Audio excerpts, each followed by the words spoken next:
네, 이번에 여야 전직 의원과 함께 정치권의 가장 뜨거운 쟁점에 대한 양측의 이야기를 들어보는 여의도 정치외전 시간입니다. 신경민 전 더불어민주당 의원, 신성범 전 새누리당 의원 두 분 모셨습니다. 어서 오십시오. 반갑습니다. 안녕하세요. 네. 국회가 이제 결전을 앞두고 있습니다. 이제 필리버스터가 이제 시작이 될 것 같은데요. 그렇기 때문에 저희 국회 라이브 6 저희 이 방송도 목금 지금 쉬는 걸로 예정이 돼 있는데요.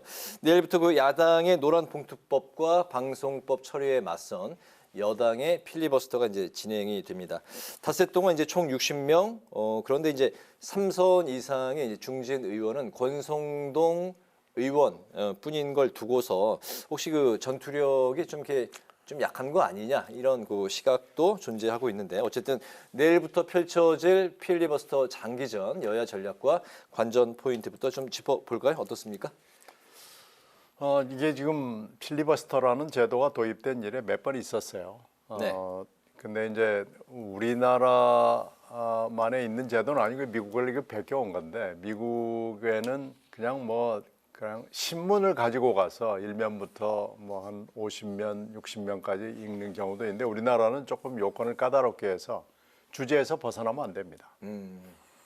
그러니까 얼마든지 해도 돼요. 네. 본인이 체력이 가능한 한. 그러나 주제에서 벗어나서는 안 되고 또 하나는 이게 우리나라 이것도 이제 특별한 건데 필리버스터가 끝나면 즉각 필리버스터 대상 법률을 가지고 투표를 해서 표결을 합니다. 그러니까 네. 사실 필리버스터는 했다는 의미가 있는 거지 그 법안의 표결을 저지하지는 못합니다. 가령 이게 무슨 뛰어넘는 조항이 없어요. 그래서 네. 반드시 이 법안은 표결을 하게 돼 있습니다. 그래서 이제 그게 며칠 할지 어떻게 할지 모르겠습니다만 끝나고 나면 바로 표결을 해야 되고요. 24시간 해야 되고요. 쉬면 안 됩니다. 네.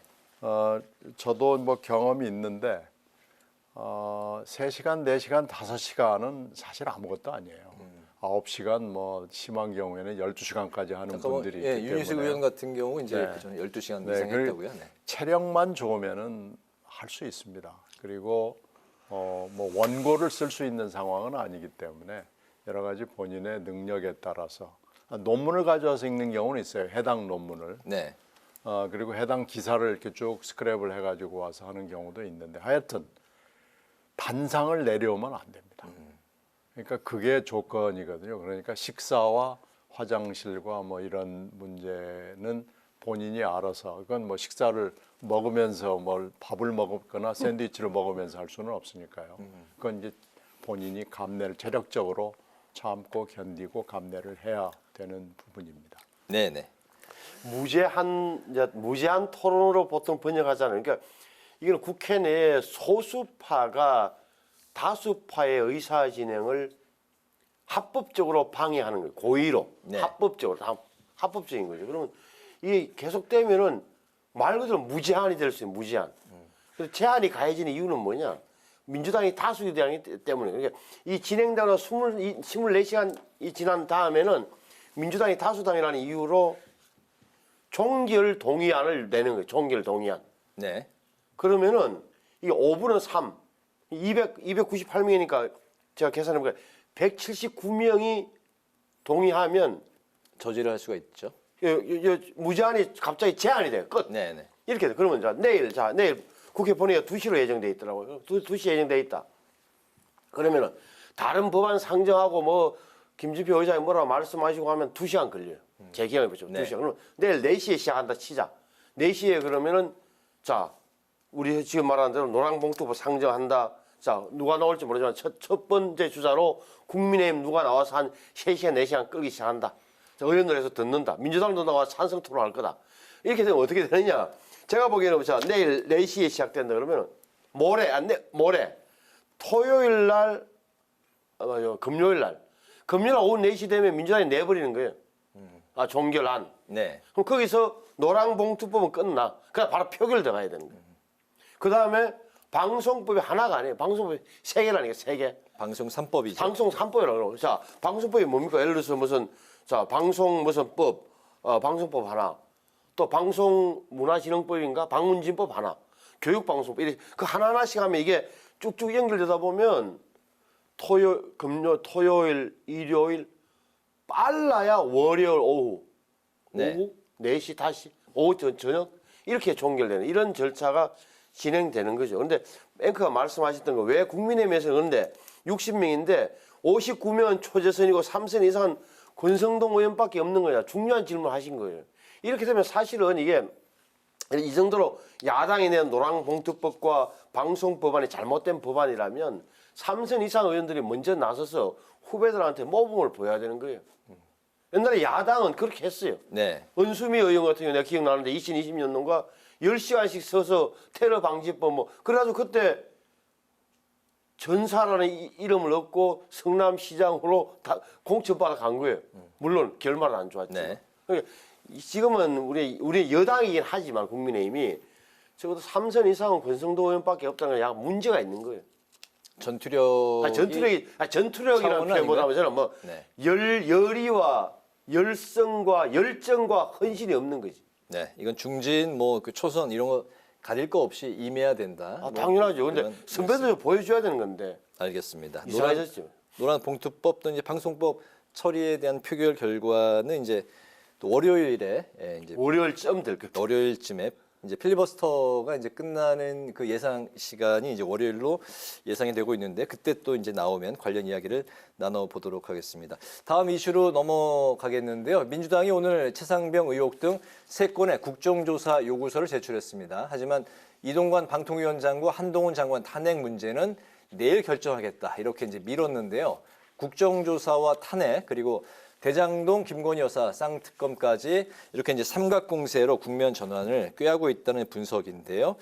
계속해서 이제 반복되는 극한 충돌, 21대 국회 마지막 정기국회에 주도권은 이제 누가 쥐을지 또 민주당이 이런 그 삼각공세 이 전략은 또 어떻게 두 분은 바라보시는지 이번에 그 신성범 의원님부터 들어볼까요?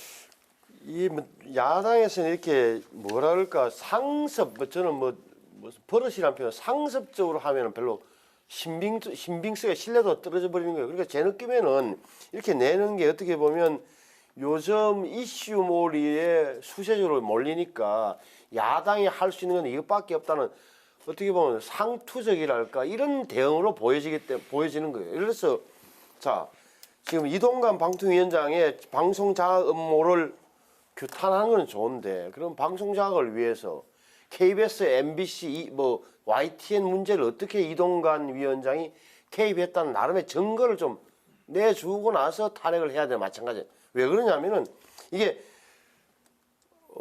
감사원을 이용해서 KBS, MBC 이사를 감사하고 그 감사를 교체하고 그래서 이사진이 바뀌고 다시 한번 사장을 교체하는 이 광경이 언제 되풀이된 거죠? 3년 전에 똑같이 되풀이됐다고. 문재인 정부 때 했던 그걸 그대로 이 정부가 하고 있다는 걸 외에는 따로 이동관 위원장에 대해서 방송자 업무를 입증할 만한 그걸 못 찾아 없잖아요 지금은. 그런 상황에서 자 탄핵을 이야기한다는 것은 제가 보기에는 헌법재판소 넘어가본들 별 효과가 없을 거다. 한동훈 장관도 마찬가지예요. 시행령으로 법을 넘어서는 월권을 했다. 월권을 했는지 몰라도 네. 이게 법률과 헌법 위반인지에 대해서는 그래 자신이 있는 건 아니에요. 제가 보기엔. 그래서 미뤘을 건데 어찌됐건 뭐 국면 전환을 네. 꾀하는 거고 또한 야당으로서는 할 수 있는 건 하는 건데 좀 궁한 오히려 처지다라고 했는데 제 눈에 그렇게 보이죠. 네. 탄핵으로까지 이제 가게 된다면 6개월 정도 직무 정지가 네, 되는 거죠. 그렇죠. 그렇다면 내년 이제 총선까지 이동관 방통위원장의 이제 공백을 이제 염두에 둔 그 민주당의 어떤 그 정치적인 수로 볼 수도 있습니까? 지금 한동훈 법무장관하고 이동관 위원장은 좀 경우가 다릅니다. 지금 오늘 의총에서도 한동훈 장관 얘기는 안 나온 걸로 지금 브리핑이 돼 있어요. 네. 그러니까 한동훈 장관을 이 탄핵의 요건인 헌법과 법률의 중대한 위반으로 엮을 수 있는 팩트는 지금 명확하게 드러나 있지 않다고 보는 거 아닌가 싶고요. 네. 다만 이동관 위원장의 경우에는 취임한 지도 얼마 안 됐는데 지금 눈부시게 활약을 하고 있어요.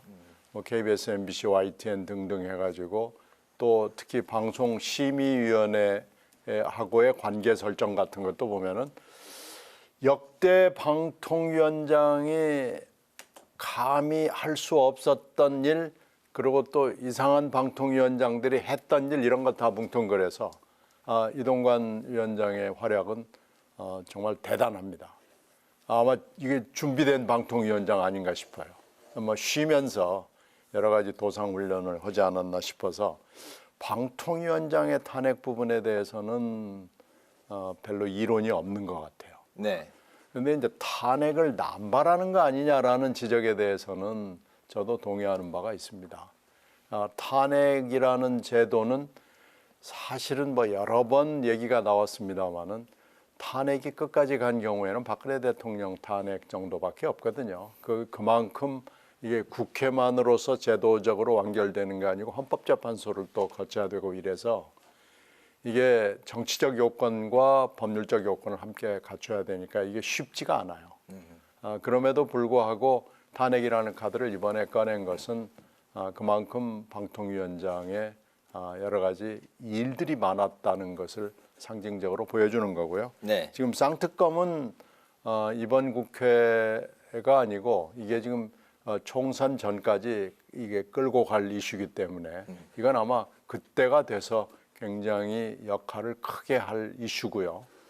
국정조사 요구서는 그 사이에 여러 번 국회에서 다뤘습니다마는 이게 지금 제대로 처리가 안 됐다라는 여러 가지 지적과 질타를 받고 있기 때문에 네. 야당으로서는 한번 해볼 만한 이슈 아닌가 싶습니다. 네. 탄핵은 내일 그 민주당 의총에서 그러면 이제 결국에는 이동관 방통위원장에 대한 탄핵만 추진하는 걸로 가능성이 저는 이동관 방통위원장은 좀 높다고 봅니다. 내일 네. 물론 결론은 어떻게 날지는 장담을 할 수는 없습니다만은 지금 이동관 위원장이 짧은 재임 기간 동안에 굉장히 여러 가지 일을 했기 때문에 아마 의원들이 커다란 저항 없이 이동관 방통위원장은 한번 해보자라는 쪽으로 얘기가 많이 나올 것 같아요. 알겠습니다.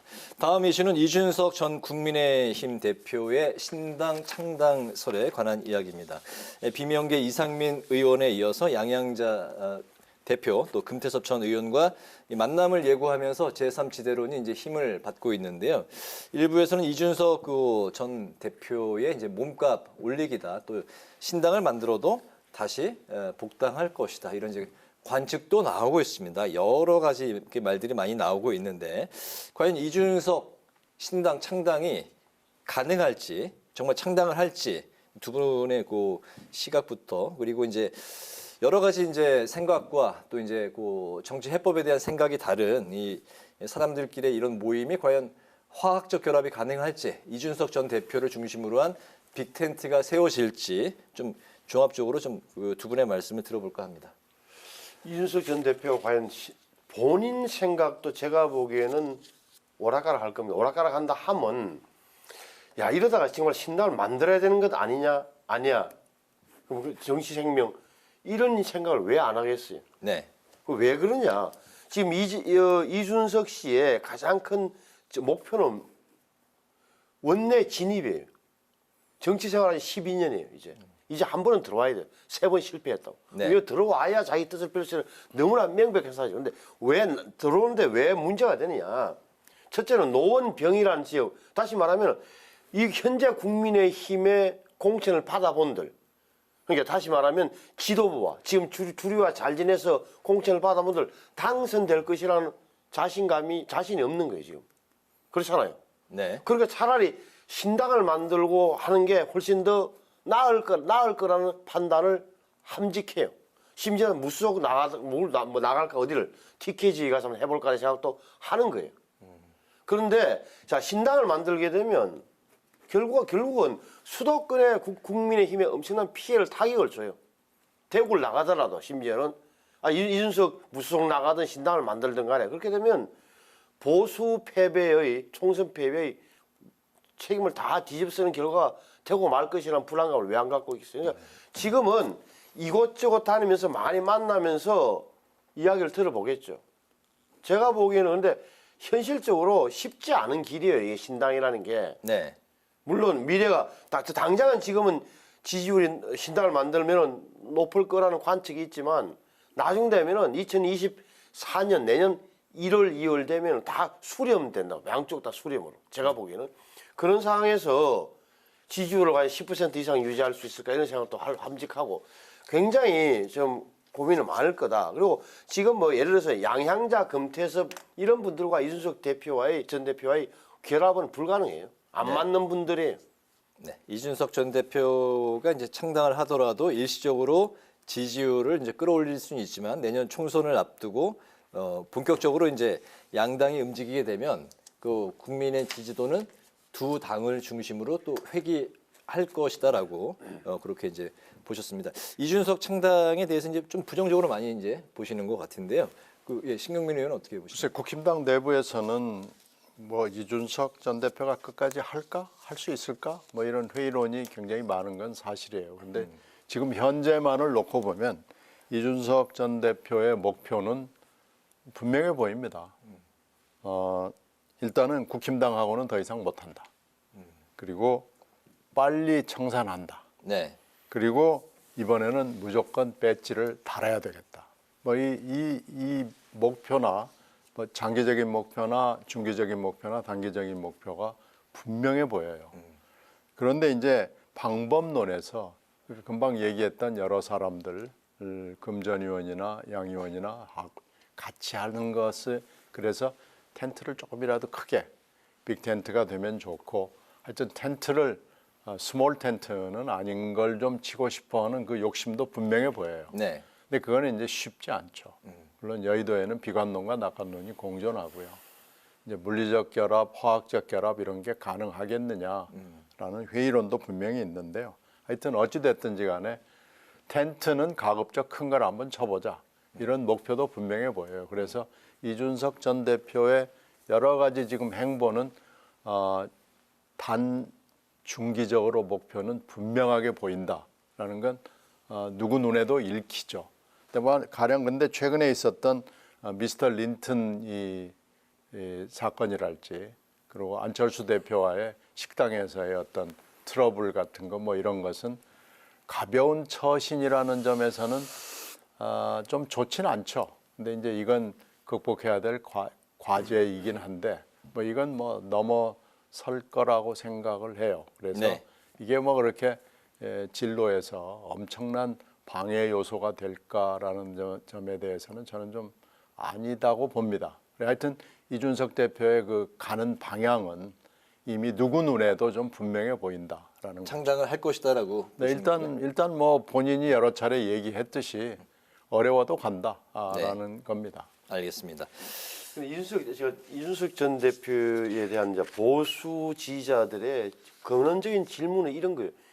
이 이준석이라는 정치인이 과연 우리와 함께 큰 방향에 함께 하고 있느냐에 대한 의문을 끊임없이 제기하게 만드는 일이 자꾸 벌어지는 거예요. 이 대목은 이준석 전 대표가 앞으로 생각하고 자기 생각을 좀 해봐야 돼. 그러니까 자 보수당이 잘 돼서 보수 정권이 성공하고 다시 한번 정권 창출을 이루겠다는 이 큰 전략적 목표에 과연 동의하는가라는 의문을 자꾸 들게끔 한단 말이에요.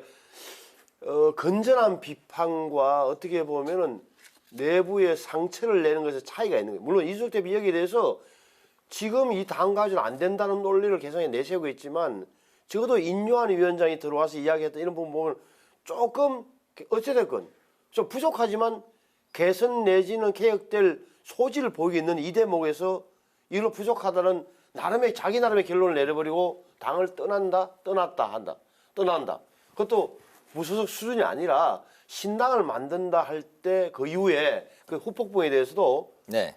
이제 이준석 전 대표는 과연 정치를 12년 했기 때문에 심각하게 좀 고려하고 판단해 줘야 되는 대목이 있는 거예요. 알겠습니다. 이뇨한 혁신위원장이 얼마 전 이준석 전 대표를 만나러 이제 부산으로 향했었는데 오늘은 대구에서 홍준표 시장을 만났습니다. 홍준표 시장이 오늘 이 자리에서 굉장히 거칠고 좀 센 발언들을 많이 했습니다.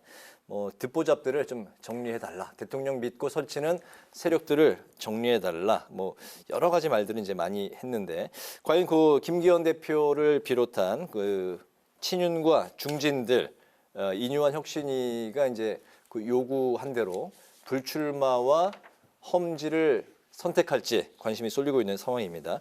국민의힘 지도부 좀 어떤 선택을 할지 좀 들어볼까요? 글쎄 지금 오늘 홍준표 시장의 그 얘기를 하나하나 뜯어보면 그 사이 섭섭하게 하고 뭐 본인한테 좀 욕을 했던 사람들 아주 시원하게 그냥 여러 방을 날렸어요. 네. 아주 시원해요. 네. 그 홍준표 시장의 그 말반치 실력을 유감 없이 발휘하고 가죽 잠바 탁 입고 나와가지고 펀치를 날린 거죠. 그리고 뭐 김기현 대표한테도 시원하게 날렸어요. 그런데 이제 문제는 지금 이뇨한 위원장인데 이뇨한 위원장이 굉장히 일정이 많잖아요. 네. 금방 얘기했던 뭐 여러 가지 일정들 뭐 굉장히 바쁘게 움직이고 그러는데 성과는 사실 없습니다.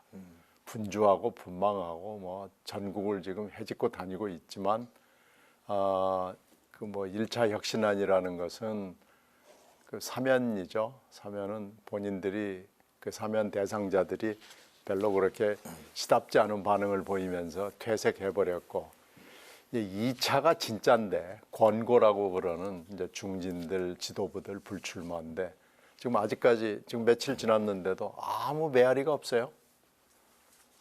이게 만약 이번 주도 이렇게 메아리가 없이 고요히 흘러가면 혁신위의 진로 전망이 야 이거 어떻게 되는 거냐라는 얘기가 이제 솔솔 흘러나올 수밖에 없는 상황이 됐고요. 홍준표 시장한테 가가지고 뭘 좀 도움을 받을 게 있을까? 홍 시장이 도와줄까? 뭐 이런 점으로 봤을 때는 김기현 대표가 아마 이걸 예상했을 거예요. 아마 내려가면 홍 시장이 자기를 향해서 엄청난 반치를 나를 거다 그러는데 네. 지금 말릴 수도 없는 형편이고 그래서 오늘 이 회동이나 뭐 이런 게 별로 도움이 되지 않고요. 김기현 대표는 빨리 결정을 하는 오히려 그 압박을 느끼지 않을까 생각이 돼요. 이런 메아리가 없음, 고요함 이것은 인 위원장은 물론이고 김기현 체제 전체 그리고 앞으로의 공천 향방 전부 다 이 고요함은 별로 그렇게 썩 좋은 건 아닙니다. 네. 저는 좀 다르게 보는데 말씀하신 그런 분도 있을 수 있는데 보십시오. 지금은 오히려 홍준표 시장이 인요한 위원장이 하고 싶은 이야기를 다 해준 거잖아요. 물론 개인적으로 막 매칭을 쏟아내는 측면이 있는데 보면 지금 이 당 상황을 만들어낸 책임 있는 사람이 누구냐는 대목에 대해서는 거의 비슷한 인식을 하고 있는 거란 말이에요. 어떻게 보면 인요한 위원장이 힘을 실은 또 홍준표 시장 자체가 박근혜 대통령 대표 시절에 혁신위원장을 한번 해봤어요. 그러니까 자기 경험을 아마 비공개회에서는 이야기를 많이 했을 거예요. 네. 이때 어떻게 해야 된다, 뭐 이런 이야기를 좋은 데서 같고 그리고 지금 당장 뭐 인요한 위원장 이야기 한다고 해서 바로 다음 날 김기현 대표나 장제원, 권성도 이런 사람들이 불출마하겠습니다 하는 것도 모양새가 안 좋은 거예요. 이때는 김기현 대표가 보이고 있잖아요. 왜? 아니 내가 의원으로서는 영광을 다 누렸다는 표현, 지낼 것 아니야. 이런 네. 표현은 불출마를 시사한 거란 말이에요. 또 인요한 신역에 대해서 김기현 대표 또는 한두 명 정도가 더 더해주면 분위기를 만들어낼 수 있어요. 당내 분위기를. 지금 다른 중진들은 누가 먼저 나가서 손드느냐를 가만히 지켜보고 있을 뿐이란 말이에요. 가만히. 저는 그러면서는 좀 기다려주는 게 괜찮다고 보고 여기에 더해서 윤석열 대통령의 본 뜻이 뭐냐? 인요한 위원장이 하는 말이 용화대에서 반대가 없는 걸 봐서 곧 윤석열 대통령의 뜻이 투영되어 있는 거 아니냐 이렇게 생각이 시작한다면 당내 여론 지형도서는 바뀔 수 있다고 봐요. 네. 그 혁신위가 내세운 2호 희생이 그 국민의힘 안에서 어떤 방향으로 또 흘러갈지 계속해서 좀 살펴봐야겠습니다. 그 민주당도 이재명 대표와 친명의 험지 출마를 요구하는 목소리가 나오고 있는 상황입니다. 이재명 대표가 인재 영입을 직접 지휘하기로 했고 또 친명계인 더 민주혁신회의는 공천룰 세부 변경을 제안을 했는데요. 앞으로 그 민주당의 공천과 관련한 요 흐름은 또 어떤 방향으로 흘러갈지 마지막 이슈는 좀 짧게 들어보도록 하겠습니다. 물론 이제 이 국힘당에 지금 금방 얘기했던 이런 향방이 민주당에 영향을 줄 수밖에 없겠죠. 네. 그런데 이제 이재명 대표는 그 당시 개항을에 나올 때도 분당이 김은혜 그 당시 후보가 경기도를 나가면서 비어 있었는데도 안 갔거든요.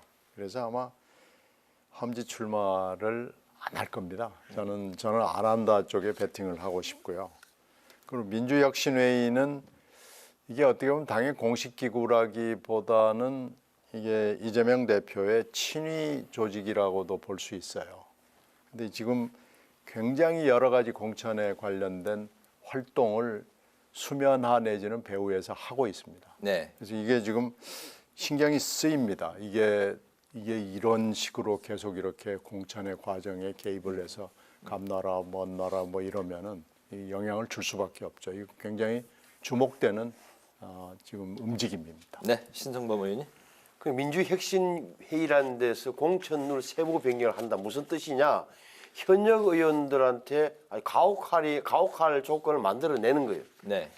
예를 들어서 하위 뭐 20%에 대해서는 뭐 점수를 아주 낮게 주나 이런 식으로 해서 결국은 모두 지금 현역이 지금 어떻게 보면 2020년도에 민주당 너무 많았던 탓이기도 해요. 그래서는 굉장한 현역 대탈락 이변이 민주당의 공천의 결말일 거로 봐요. 현역 의원이 공천에서 대거 탈락할 것으로 예상을 하셨습니다.